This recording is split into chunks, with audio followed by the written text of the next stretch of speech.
Hello and welcome to my talk, Testing Your Python Code. My name is Xenia Mountrouidou and I'm a network automation engineer at Network to Code.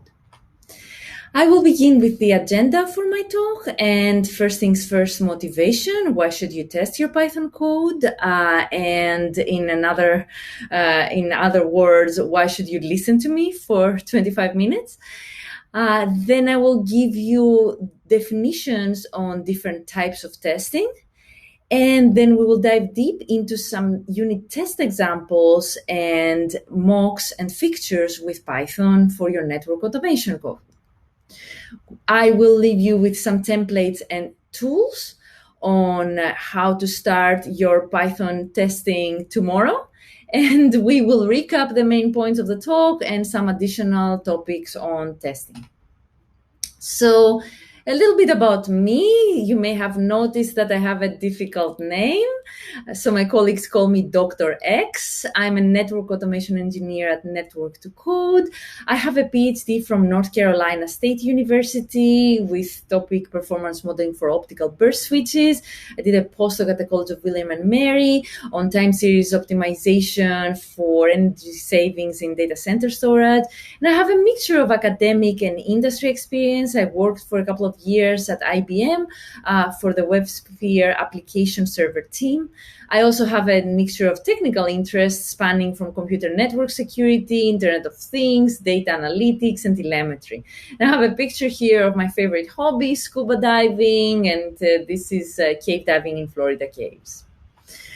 So some disclaimers. I will say that the code that I'm showing over here is not perfect. It may be missing doctrines and all that important stuff. It's mainly made for the purpose of the demonstrations and showing some code snippets. I will also say that I'm not a person that believes that one size fits all. So even though I'm showing some tools and design choices, I am open to conversation and additional tools and ways of doing things. And without further ado, let's get to the motivation for this talk. So I will start with a personal experience, parenthesis, and I will say that in the motivation of why you should test, I am a testing convert. I used to not test my code at all and just do the whole workflow against the machine, and that's it. It works, we're done. And I have changed a lot with testing, and this has given me a lot of confidence in my code, in this performance, accessibility, but it has also helped me be more certain about its quality. In addition, I feel like my changes are not detrimental to the product, and it also gave me the opportunity to have a more complete picture of the product. But some awesome side effects of coding, of testing, can be that the code reviews by your colleagues become much easier because you have tests that they can run and verify that your code is working. And in addition, documentation. While writing tests, you're documenting your code. And who loves writing boring wiki pages? Instead, you can write some good code. And of course, testing is part of test-driven development, which is a good paradigm of agile, and so strongly recommended. But as a network automation engineer, why you should test is because all of these devices that we interact with may not be available to test our code all the time. Things are complex. The code that we write is complicated and it goes against complex systems. And it may be risky to test our code because we may cause a disruption. So tests that are self-contained can really help us have confidence in the code and avoid this volatile environment. And testing can also reduce the complexity of your own code and make it better for the complex and important environments that you're writing it for. It can also help with performance and dependencies. So with that, I hope I have convinced you that testing your Python code is important, that testing your network automation code is important. So now I'm going to get to some types of tests. So I'm showing here this pyramid, and the layers indicate frequency of testing. So you may have, you start with unit tests, which you write a lot, they're lightweight, and you test these, you run these very frequently. Then the next layer is integration tests. You write less of those, but you run them fairly frequently. And both of these layers can be written as a white box. Your code is well known to you, and you can write these tests. System and acceptance tests are more holistic. System tests may test the whole workflow, and acceptance tests are about acceptance from your customer. So why do these fit in your network automation environment? As a developer, you may not have an available lab or pre-production devices to test your code. So it's very good as you're writing your functions, backup configuration, restore configuration, transfer files, and all of these different small functions to test them with small logical self-contained tests, your unit tests. And this can be done in your development environment. Then you can move on, and you may have the luxury of lab and pre-production, which is very good. And you can write over there your integration tests that are against actual devices and test for dependencies. You can also look at your whole workflow, or you can run tests with your customer. And sometimes you may not even run the tests in production if your pre-production is a good, copy of the production environment, but you may, and you mainly run the holistic tests over there and not smaller tests. So now the great thing with unit testing is that there's a standard Python library for it, the PyTest library and the unit test library. I use PyTest because it's continuously evolving and very good Python library. However, both of them are very strong libraries. And of course, there's also mocks that can be very useful for network engineers, as I'm going to show you in my examples. And the tool Nose, which is also a good tool for unit testing Python.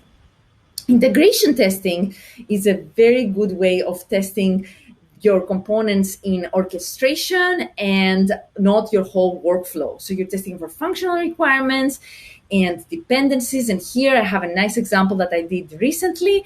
I had a whole workflow for a VPN end-to-end connection set up to automate. I wrote the whole workflow, but I did smaller integration tests. And one of that was to create snapshots of the devices and then check if the snapshots existed and then restore them, or if they existed and my test. So that's a really nice test that fits in a part of the bigger system, the bigger workflow. And then I have the system, which was run less often against the whole workflow, against the whole system. It verified the specifications of what I was automating. And also you can test for usability, load, and all these different types. Finally, the acceptance test is the last test that you would run, and you would look at if the product meets the customer needs. You would run this with your customer and see if it meets the requirements or even the business process. And now the moment you all have been waiting for, some unit test examples with code and demos. So I have here my Visual Studio Code editor, and first I'm gonna run the tree command to check the structure of my repository. And as you can see, there is a directory examples that has all of the examples that I'm going to be reviewing. And then there's a directory test with multiple directories nested, a directory named integration for my integration test, and a directory named unit for my unit test. And then there's a fixtures directory, which are constructs that I'm going to be using in my unit test, and I'm going to explain further in a little bit. So first, we're going to look at a simple utility function that validates router names. I'm sure we all have opinions how we should name our routers, but in this case, I'm naming my routers with 2 capital letters in the beginning, -RTR, 3 digits at the very end. And the input of the function is, of course, the router name, and the output would be either true or false, depending if the regular expression is validated. How do we unit test this utility function? First, we will be importing PyTest and then write a class of tests that would be testing for correct and wrong inputs. Every method in this class should start with the name test underscore so that PyTest recognizes these as tests when they are run. The rest of the name is part of a practice that I'm using. I'm always using the name of the function that I'm testing, and then some description for the test, correct, wrong test, and some additional words for the description. And as you can see, I'm trying different variations of inputs and asserting against a specific output. And there could be more assertions depending on what you would like to test. So let's see if this works. And we're going to be running this with PyTest, verbose, and then the name of the test. And the verbose is a really nice practice, the verbose runs, because you can get some nice error messages if your tests have errors. Now, the point is, we all have written a lot of utility functions, but network automation engineers, we run our code against this expensive network hardware. So how do we write unit tests that do not interact with this expensive network hardware if we don't have a lab infrastructure, or if we just don't want to disrupt a machine and do these expensive calls to it? Well, we do this by using mocking. So mocks are objects that simulate the behavior of other objects, and they can substitute them completely. And so this is another standard Python library. And the way this is applied is by using patches that temporarily replace a target with a different object. So in this case, if you keep something from this call, this is the structure of a patch, because if you don't do this right, you could end up in what we call mock hell, which is not a pleasant place to be in. So the mock patches that I'm presenting here, they have to have the exact path of the class name or the function that you're mocking. And in this case, the structure would be the package dot the module dot the class name, and it could be also dot the function that you could be mocking. Then the other part is that the patch could return something if your function is returning something, or it could also perform some side effects, which could be exceptions or other customization. So with that, how do we also apply a mock into our code? We use a decorator at mock.patch, and the decorator could be within the scope of a function, as in my first bullet point, or of a context or of a whole class, as in my second bullet point. So in this case, in the second bullet point, every single method in my class will be able to see that mock object and use it as an argument if needed. And the last part is the smallest scope. So I'm going to the smallest scope in this case, which is the mock lives just within the block with us. And so in this case, the mock is named M, and it's used only within this block, and then it dies, it gets cleared up. So let's look at some code. So here's some code that many network engineers may be familiar with, the library netmiko that is good for doing SSH connections. And here I'm showing a simple function connect to Arista that takes as input the host name, the username, and the password, and sets up a dictionary from lines 5 to 10. That, of course, is of device type Arista, iOS, and then the rest of it is, the rest of the dictionary is taken by the positional arguments of the function. And then in lines 12 to 16, I'm showing a try-catch block where an SSH connection is attempted with a well-known connect handler method of the netmiko library. And an exception is thrown if there's a timeout or the connection object is returned if the connection is successful. Now, since I don't have an Arista device, how do I test this? By importing mocks. And in this case, as you can see, I have the mock living only within the scope of my test function. And in this case, I'm using the full path to this function that I'm mocking, examples.arista. And I'm also using the argument autospec equals true, which completely copies the signature of my function so that I don't mess up its behavior. I will point you more to the documents for additional information. Lines 10 to 14 are showing the test parameters that I am using. As you can see, these are fake test parameters. Lines 15 to 19 are showing a call to the actual connect arista function that I just showed you, that I have just written with the same fake parameters. Now in line 21, I'm just making sure that the mock is being called. And as you can see, this mock was passed as an argument in my function. So I'm asserting if the mock is being called with the specific test parameters. And then in line 22, I'm actually testing my code. And as you may remember, if the code does not return none, it was a successful connection. I returned an object. So let's see if this works. Let's do again a PyTest run and see how this goes. So here.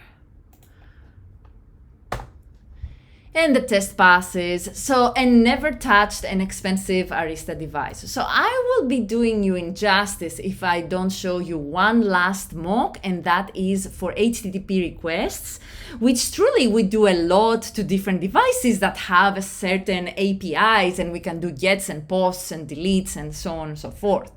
So in this case, my function getJSON is implementing a simple get to a website, http.org. And my function is taking as input just the URL of the API. And in line 6, I'm building the path for the API call. 7 through 10, I'm building the headers. And then at 11, I'm doing a get call with these headers, and I'm returning the request. So let's see here if this actually works and reaches out to HTTP bin. And lo and behold, it does. And yay, I get a response 200 OK.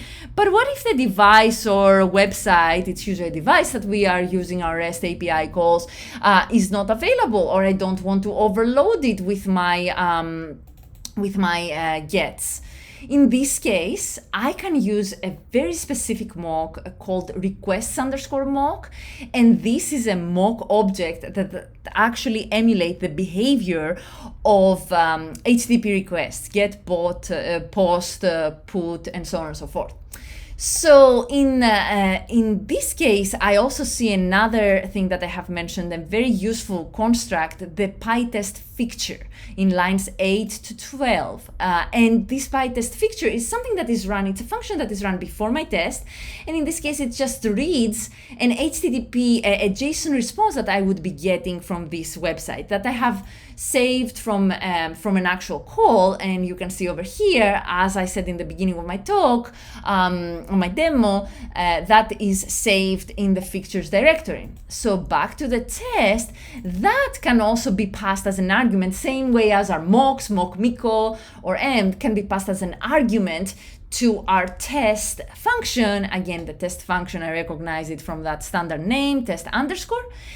And then inside my test function, what I'm doing is I'm initializing the response to that sample JSON, that fixture that you've seen over here.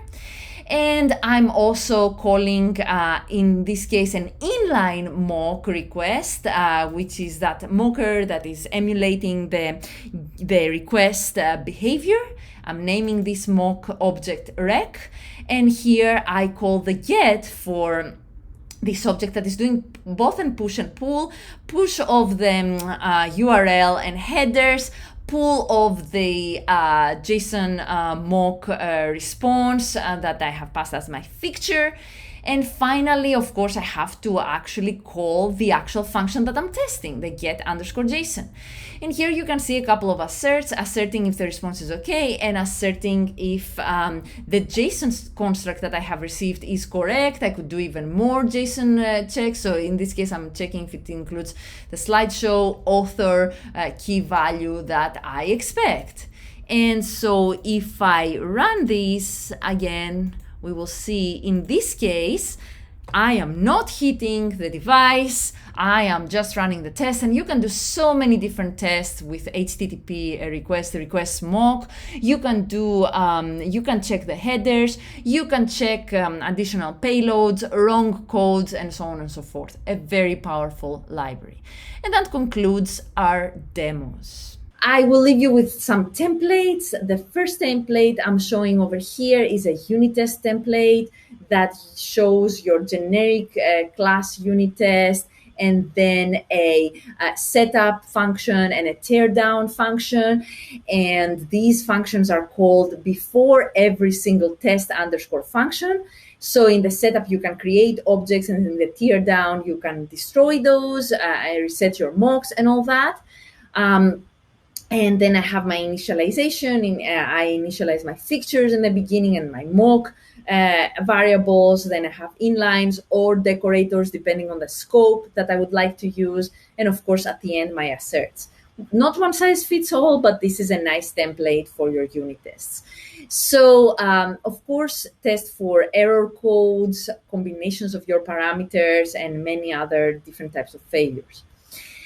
Integration test template can be a little more interesting, because instead of having only a setup and tear down that is called before every test, let's say I want to test my snapshots with one specific client object that I don't want it to die at the end of my test. Then I can have a class setup and the class tear down function that are called only at the beginning of my PyTest and at the end of my PyTest. And in your integration tests, think about dependencies and think about cutting your workflow in smaller parts. It's really worth it.